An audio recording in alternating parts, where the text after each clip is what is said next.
किसी गांव में दो बहनें रहती थी। उसमें से छोटी बहन बहुत अमीर थी जबकि बड़ी बहन गरीब थी। बड़ी बहन को कोई औलाद नहीं था जबकि छोटी बहन को एक पुत्र था, लेकिन वो अपने धन को लेकर बहुत घमंड करती थी। वह हमेशा बड़ी बहन को नीचा दिखाती रहती थी। वह बात बात में अपनी पैसे का घमंड करती थी। जब छठ का त्योहार आ गया तो बड़ी बहन ने छोटी से कहा कि मैं छठ व्रत करूंगी और माँ से संतान मांगूंगी। ये सुनकर छोटी आमिर बहन मुंह बना के चली गई। व्रत की शुरुआत हो गई। बड़ी बहन ने अपने पवित्र मन से दिन भर अन्न जल का त्याग करके माँ छठ की पूजा की, लेकिन छोटी ने कोई उपवास नहीं रखी और पूजा की।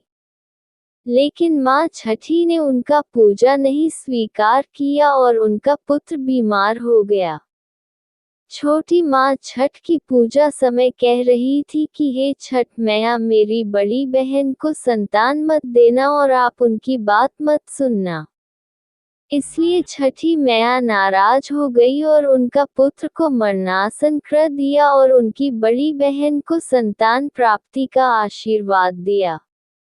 लेकिन बड़ी बहन ने छठी मैया से प्रार्थना किया कि हे छठी मैया, सबसे पहले आप मेरी छोटी बहन के पुत्र को ठीक कर दीजिए, इसलिए मैं अगले साल पवित्र मन से आपका पूजा करूंगी। ये सुनकर छोटी बहन का घमंड टूट गया और दोनों मिलजुल कर रहने लगे। बहुत समय पहले की बात है।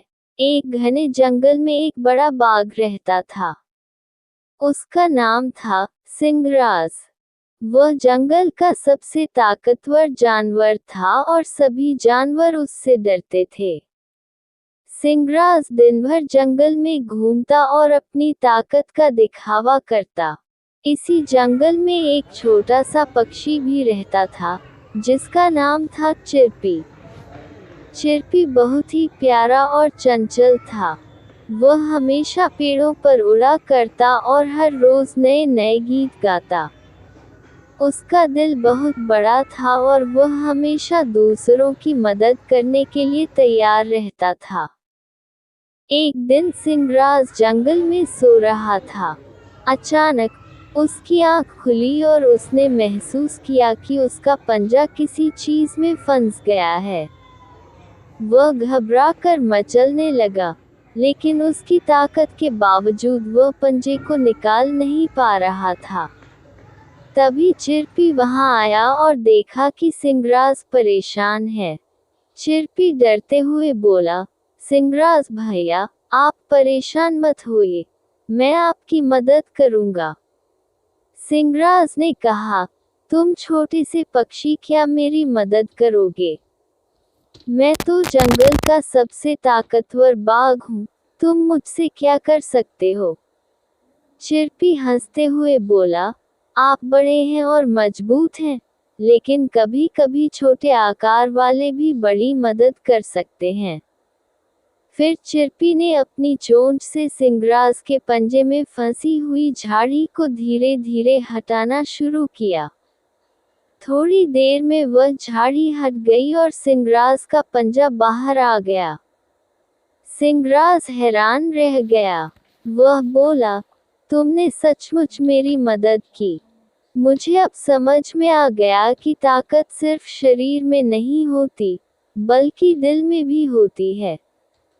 चिरपी मुस्कुराया और बोला, हमें कभी भी किसी को उसकी छोटी मोटी मदद को कम नहीं आंकना चाहिए। हम सब में अपनी अपनी ताकत होती है। सिंहराज ने चिरपी का धन्यवाद किया और दोनों अच्छे दोस्त बन गए। अब सिंहराज ने कभी भी किसी को छोटा नहीं समझा और चिरपी ने हमेशा अपनी मदद देने के लिए तैयार रहने का वादा किया। बच्चों, आप इस कहानी से क्या सीखा? कि हमें किसी की छोटी या बड़ी क्षमता को कम नहीं आंकना चाहिए। सबकी मदद करने की अपनी अपनी ताकत होती है।